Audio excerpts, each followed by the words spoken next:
बिस्मिल्लाहिर्रहमानिर्रहीम। Chemistry part 2 के अंदर जो चैप्टर 7 है, आज हमने लेक्चर 2 को स्टार्ट करना है, जिसके अंदर हमने डिस्कस करना है सम feature of organic compound.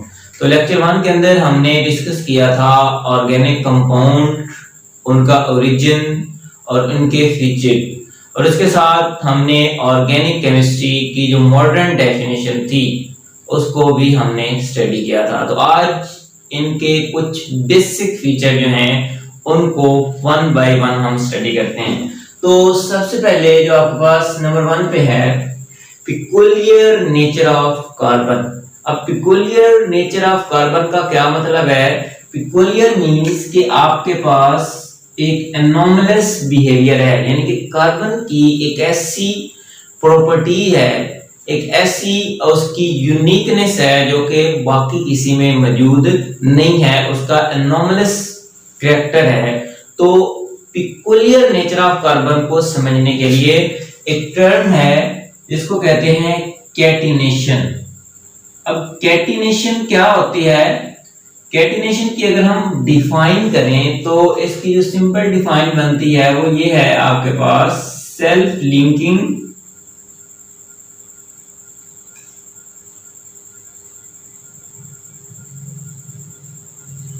Of carbon atom, यानी कि आपके पास जो कार्बन एटम है उनकी जो सेल्फ लिंकिंग, यानी कि आपस के अंदर कार्बन एटम्स का बॉन्ड बनाना, उसको क्या कहते हैं? कैटिनेशन कहते हैं। तो ये जो कैटिनेशन है इसकी प्रॉपर्टीज की बेस पे ये जो पहला इसका कैरेक्टर्स है, पहला इसका फीचर है पिकुलियर नेचर ऑफ कार्बन। वो किस बेस पे है? वो बेस पे आपके पास कैटिनेशन।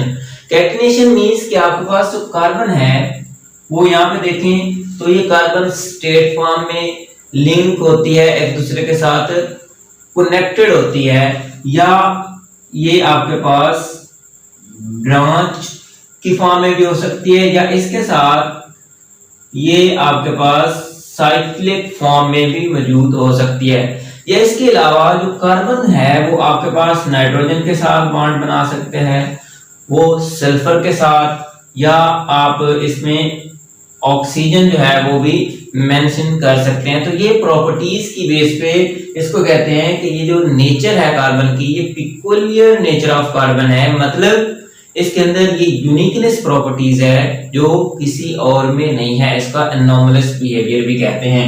उसके बाद दूसरी प्रॉपर्टीज है आपके पास non ionic nature of organic compound. अब नॉन आयनिक नेचर मींस के जो ऑर्गेनिक कंपाउंड हैं इनके अंदर आयनिक नेचर मौजूद नहीं होती। तो इस चीज को समझने के लिए आपको पता है जो कार्बन है वो आपके पास ग्रुप 4A का एलिमेंट है, ग्रुप 4A का मेंबर है, और जब आप कार्बन की इलेक्ट्रॉनिक कॉन्फ़िगरेशन करेंगे 1s2 2s2 2p2, तो आप यहां पे देखेंगे कि इसके वैलेंस शेल के अंदर 4 इलेक्ट्रॉन मौजूद हैं। अब कार्बन इस सिचुएशन के अंदर जो 4 इलेक्ट्रॉन हैं, अगर वो आयनिक बॉन्ड बनाना चाहता है तो वो 4 इलेक्ट्रॉन क्या करेगा? या तो वो लूज करेगा या अपना ऑक्टेट कंप्लीट करने के लिए 4 इलेक्ट्रॉन गेन करेगा। तो ये जो दोनों सिचुएशन है ये कॉम्प्लिकेटेड हैं, कॉम्प्लेक्स हैं, और ये पॉसिबल नहीं है। तो फिर कार्बन क्या करता है? कार्बन एटम जो है ये आप कौन सा बॉन्ड बनाता है? ये कोवलेंट बॉन्ड बनाएगा, और जो कोवलेंट बॉन्ड होता है उसके अंदर क्या होता है? तो उसके अंदर इलेक्ट्रॉन शेयर होते हैं, और कोवलेंट बॉन्ड जो है वो नॉन आयनिक कैरेक्टर है, मींस के उसके अंदर इलेक्ट्रॉन्स उसने शेयर किए। फॉर एग्जांपल आप CH4 की बात करें तो उसके अंदर CH4 के अंदर कार्बन ने 4 इलेक्ट्रॉन जो हैं वो हाइड्रोजन के पास एक इलेक्ट्रॉन था उनसे शेयर करके कोवलेंट बॉन्ड बनाया। तो इस वजह से जो ऑर्गेनिक कंपाउंड मोस्टली होते हैं वो नॉन आयनिक इन नेचर होते हैं, मतलब उनके ऊपर चार्ज नहीं होता, उनके ऊपर पोलैरिटी मौजूद नहीं होती। तीसरी प्रॉपर्टीज है सिमिलरिटी इन बिहेवियर।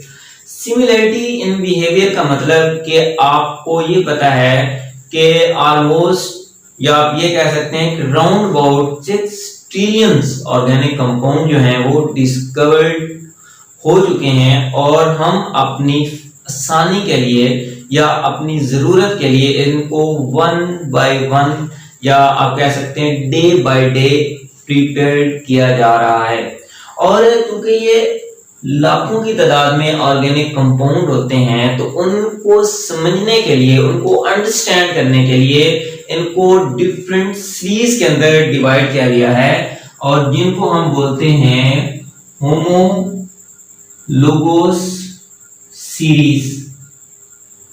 अब होमोलोगस सीरीज, होमो means same, logos means function, के जो आपके पास ऑर्गेनिक कंपाउंड के डिफरेंट सीरीज होती हैं उनका अंदर एक फंक्शनल ग्रुप होता है, और उनकी जो प्रॉपर्टीज होती हैं वो बाकी जितने भी मेंबर्स होते हैं उनसे रिलेट करती हैं। तो इसकी एग्जांपल्स को समझने के लिए कि फॉर एग्जांपल आपके पास अल्कोहल है, और अल्कोहल का जो आपके पास ये जनरल फार्मूला OH, और यहाँ पे अल्काइल यानी कि ये एक मीथेन, इथेन, प्रोपेन, ब्यूटेन हो सकता है, लेकिन इनके अंदर ये जो OH है ये फंक्शनल ग्रुप होगा, तो इसकी बेस पे इनकी मोस्टली प्रॉपर्टीज, केमिकल और फिजिकल प्रॉपर्टी जो होंगी वो सिमिलर होंगी। तो ये ऑर्गेनिक कंपाउंड की एक प्रॉपर्टीज है कि उनका जो बिहेवियर होता है वो सिमिलर होता है, और उसको किस चीज से स्टडी किया जाता है, homologous series. Homo mean same, logos means function, कि उनका जो फंक्शन होता है वो सेम होता है। उसके बाद फोर्थ प्रॉपर्टीज है complexity of organic compound.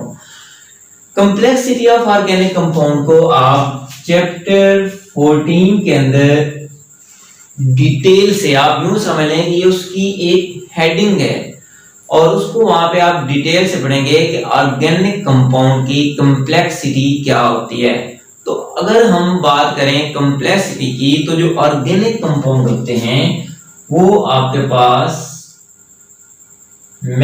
Macromolecules होते हैं, मींस के जिनका जो साइज होता है वो लार्ज होता है, और इनके अंदर 1000 नंबर ऑफ मॉलिक्यूल्स मिले होते हैं। और इसकी एक एग्जांपल्स, फॉर एग्जांपल आपको स्टार्च, और स्टार्च का अगर आप फार्मूला देखें तो आपके पास C6H10O5, लेकिन यहां पे आपके पास N मौजूद होगा। N आपके पास क्या है, नंबर ऑफ मोनोमर भी आप इसको कह सकते हैं, या नंबर ऑफ मॉलिक्यूल। तो ये एक मोनोमर है, और इसकी जगह पे 1000 मोनोमर जो हैं वो कंबाइन होके मैक्रोमोलिक्यूल्स बनाते हैं, जैसे कि प्रोटीन है, स्टार्च है, हीमोग्लोबिन है, तो इनके अंदर थाउजेंड्स ऑफ मॉलिक्यूल्स मिलते हैं। तो इसलिए ये इसकी प्रॉपर्टीज है कॉम्प्लेक्सिटी ऑफ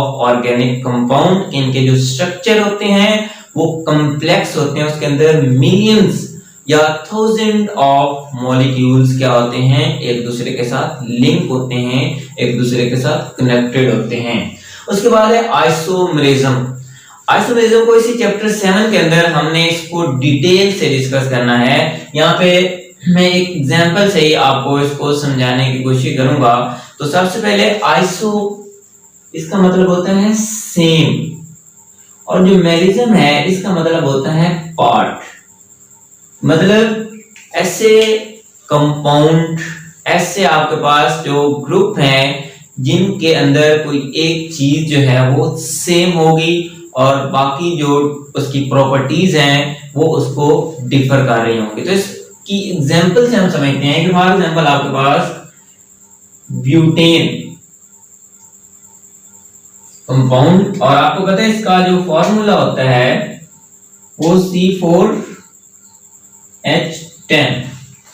तो अब आप इसको डिफाइन करेंगे। आइसोमेरिज्म आपके पास ऐसे कंपाउंड होते हैं जिनका आपके पास for example CH3, CH2, CH2 और CH3, यहाँ पे 1 2 3 और 4, तो इसको आप नेम देते हैं N-ब्यूटेन।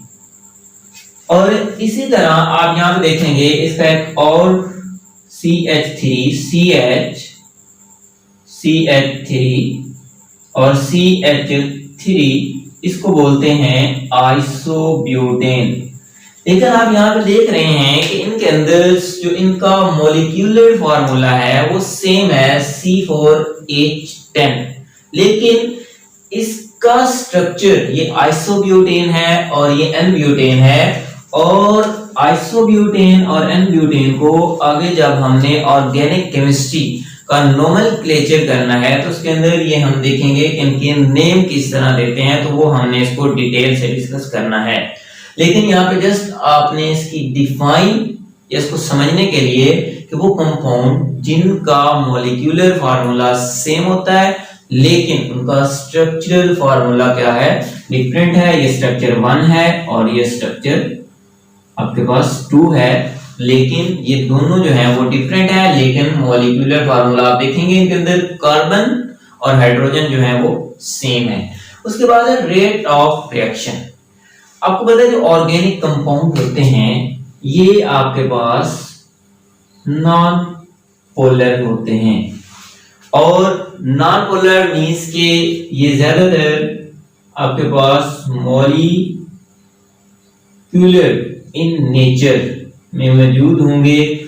और जो नॉन पोलर कंपाउंड मींस के कोवलेंट बॉन्ड बनाते हैं, और नॉन पोलर होने की वजह से या मॉलिक्यूलर इन नेचर होने की वजह से इनका जो रेट ऑफ रिएक्शन होता है वो क्या होता है, वो स्लो होता है। क्यों? क्योंकि इनके ऊपर पोलैरिटी नहीं होती, नॉन पोलर हैं तो इसलिए इनके ऊपर पोलैरिटी नहीं है, मींस के इनके ऊपर चार्ज मौजूद नहीं होता, जिसकी वजह से इनका जो रिएक्शन होता है वो क्या होता है, स्लो होता है। उसके बाद 7 प्रॉपर्टीज है सॉल्युबिलिटी, और आपने एक रूल पढ़ा था सॉल्युबिलिटी का, like dissolve like. Chapter part 1 के अंदर जो चैप्टर 4 है लिक्विड का पोर्शन, उसके अंदर हमने पढ़ा था लाइक डिसॉल्व लाइक। तो मतलब ऑर्गेनिक कंपाउंड जो होते हैं वो आपके पास, अगर हम बात करें वाटर H2O की, तो ऑर्गेनिक कंपाउंड इसके अंदर क्या होते हैं, इनसोल्यूबल होते हैं। क्यों? क्योंकि आपके पास और जो वाटर है वो इनऑर्गेनिक इन नेचर है, और ये ऑर्गेनिक कंपाउंड इसके अंदर सॉल्युबल नहीं होते, इसलिए क्योंकि जो सॉल्युबिलिटी है वो डिपेंड करती है लाइक डिसॉल्व लाइक। तो आपके पास जो ऑर्गेनिक कंपाउंड है वो किन सॉल्वेंट के अंदर, वो सॉल्वेंट फॉर एग्जांपल आपके पास बेंजीन और कार्बन टेट्राक्लोराइड, इस तरह के जो सॉल्वेंट हैं इनके अंदर ऑर्गेनिक कंपाउंड डिसॉल्व होते हैं। और इस रूल को आप ये समझें कि आपके पास लाइक डिसॉल्व लाइक, यानी कि जिस तरह का वो खुद होगा वो भी इसी तरह की ख्वाहिश करेगा कि जिसके अंदर उसने डिसॉल्व होना है उसकी प्रॉपर्टीज भी उसी जैसी होंगी, तो फिर वो एक दूसरे के अंदर क्या हो सकते हैं, डिसॉल्व हो सकते हैं। तो ये हमारे पास था फीचर ऑफ ऑर्गेनिक कंपाउंड, जिसके अंदर पिक्यूलियर नेचर ऑफ कार्बन हमने पढ़ी और उसको डिस्कस किया कैटिनेशन ऑफ कार्बन से, या कैटिनेशन कंपाउंड क्या होते हैं डिफाइन की एग्जांपल। फिर नॉन आयनिक नेचर मींस के कोवलेंट बॉन्ड बनाते हैं और इनकी जो नेचर होती है वो नॉन आयनिक होती है, मींस के इलेक्ट्रॉन जो है वो डोनेट या इलेक्ट्रॉन जो है वो गेन नहीं करते, सिर्फ क्या करते हैं, शेयर करते हैं और कोवलेंट बॉन्ड बनाते हैं। फिर similarities in behaviour, homologous series को हमने डिस्कस किया कि जो 1000 नंबर ऑफ मॉलिक्यूल्स होते हैं उनको डिफरेंट सीरीज के अंदर कैटेगराइज किया गया। उसके बाद कंप्लेक्सिटी ऑफ ऑर्गेनिक कंपाउंड के मैक्रो मॉलिक्यूल्स के अंदर 1000 ऑफ मॉलिक्यूल्स कनेक्टेड होते हैं, और उनके अंदर डिफरेंट मोनोमर्स क्या होते हैं, वो मिलके एक लार्ज मॉलिक्यूल्स बनाते हैं। तो ये इसकी कॉम्प्लेक्सिटी ऑफ ऑर्गेनिक कंपाउंड। उसके बाद isomerism, iso means same, merism means part, means के जिसके अंदर स्ट्रक्चर फार्मूला जो है वो डिफरेंट होगा, लेकिन उनका जो मॉलिक्यूलर फार्मूला है वो क्या होगा, सेम होगा। जस्ट लाइक आपके पास butane C4H10। Rate of reaction मैंने आपको बताया नॉन पोलर होने की वजह से या मॉलिक्यूलर इन नेचर होने की वजह से इनका रेट ऑफ रिएक्शन स्लो होता है। क्यों? क्योंकि इनके ऊपर पोलैरिटी नहीं होती। सॉल्युबिलिटी लाइक डिसॉल्व लाइक के पोलर जो है वो पोलर के अंदर और नॉन पोलर जो है वो नॉन पोलर के अंदर। इसके बाद है आपके पास एमडी कैट का क्वेश्चन नंबर 2 जो है वो स्टेटमेंट है